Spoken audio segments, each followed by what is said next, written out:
Well, good Tuesday morning and welcome to The News Now. I'm Russ Riesinger. We're broadcasting live this morning on Facebook, Twitter, WTOC.com, our WTOC app, as well as Roku and Amazon Fire. So no matter how you're watching, we certainly appreciate you joining us on this very pretty Wednesday morning here in Savannah.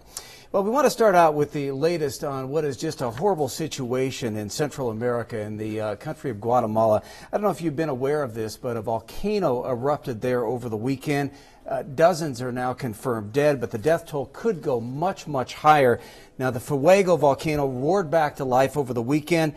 62 people are confirmed dead. It's unclear how many are missing at this point. A river of lava and blankets of smoke and ash burying entire communities there. Just a terrible situation. It caught millions of people off guard. That volcano west of Guatemala's capital is one of Central America's most active. The shoes, they have been completely destroyed due to the heat, because it's a lot of heat. And it's very, very difficult to breathe as well. Basically, there's no homes left. And to my assumption, I don't think there's nobody left there with life. Well, nearly 2 million people have been affected. 3,100 have been evacuated from their homes while search and rescue efforts continue. Again, at this point, 62 people are confirmed dead, but really it wouldn't be surprising if we later find out that hundreds or more have been killed. So just an awful situation there in Guatemala. Well, here at home, one person had to be medevaced to the hospital after a major crash last night between two tractor trailers on I-95. Take a look at these pictures here. Ridgeland Fire and Jasper County Fire Rescue called to that wreck on Interstate 95. One of the tractor trailer drivers was trapped in the cab of his truck. It took about 40 minutes to finally free that driver. That person was then flown to the hospital with what we were last told were potentially life-threatening injuries. Neither of the trucks was carrying any hazardous materials. That crash is still under investigation this morning. Well, we got an update from the city of Savannah on the search for a new police chief to replace Jack Lumpkin. Of course, Mark Revenue has been filling in for the past few months. The city says it has received 67 applications so far for that job. 2 are internal candidates. Now, once that field is narrowed, those candidates will be interviewed by 3 different panels. One of those panels will be made up of city staff. The other one will be made up of law enforcement executives. And the third one will be made up of a citizen advisory panel. Now, the city manager hopes to have that new police chief in place by this fall. Well, one local clothing company is trying to help out the Savannah Police Department after they lost 2 officers in just a matter of days. 9 Line Apparel, a company known for giving back, wants to lend a helping hand to the department. The department lost Officer Joey Lupus of the Southside Precinct Crime Suppression Unit on Tuesday, May 22nd. And just a few days later, on Friday, May 25th, Officer Anthony Christie died after his patrol car was struck by a tractor trailer while he was working on an early morning crash on I-16. Now, to help the families of these former officers, 9 Line Apparel has created a new limited edition design. It was just released yesterday. And right now they're accepting pre-orders for it. If you're interested, you can see right here. We've got a link on our website, WTOC.com, but you will need to hurry. They're only going to be available for 13 more days. Well, the Savannah-Chatham County Public School System wants to increase what you pay in taxes to help with their funding for the fiscal year. The school board budget committee met yesterday. They proposed a 2.25 millage rate increase.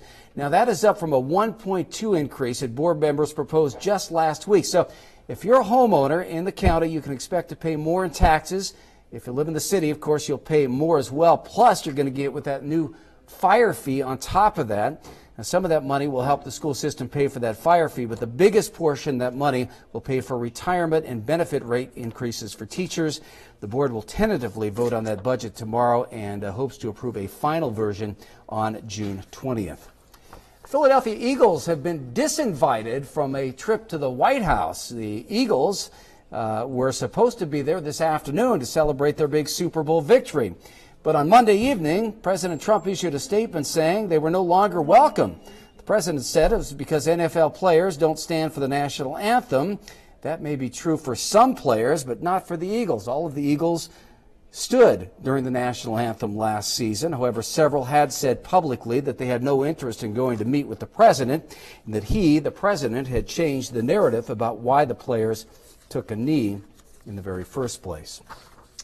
It's getting hot outside, and we're in for a couple more months of that at least. And Senior Citizens Inc. is holding an annual fan drive today to try and help out some of our elderly residents. It's done to help protect the local seniors from the summer heat.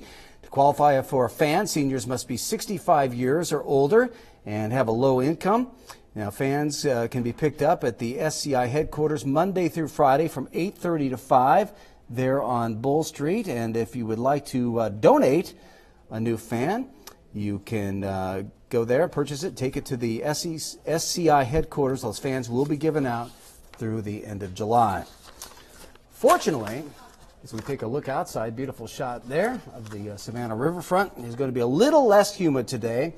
We're still looking for a high around 91, so still pretty warm out there. You do need to be careful.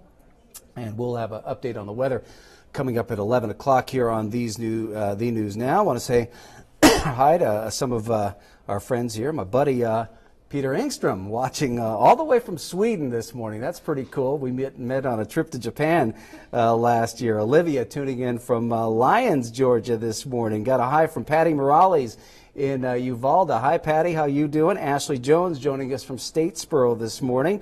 Odd Hayes joining us this morning. And Marvin Radovich saying hi. Selena Reed. Tiffany Kaiser. We appreciate all of you tuning in here on WTOC, no matter what platform you watch us on, whether it's our digital venues or on WTOC on the television. We certainly appreciate it. And I'd also appreciate it if you give me a follow on Facebook. It's WTOC Russ Riesinger. Hope you have a great day, everyone. Thanks for tuning in.